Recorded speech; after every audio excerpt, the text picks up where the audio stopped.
Bunday qilmang.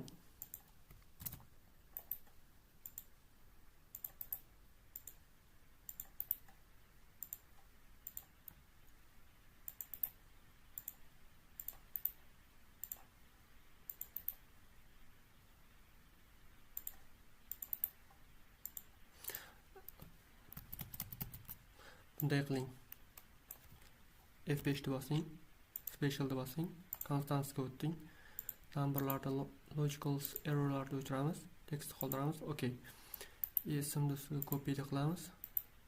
Kelib turib paste bosamiz. Yana bir martaga F5 ni bosamiz belgilab, special ni bosamiz, constance bosamiz.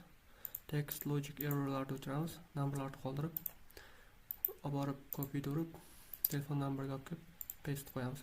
Video yoqqan bo'lsa like, comment, repost kutaman.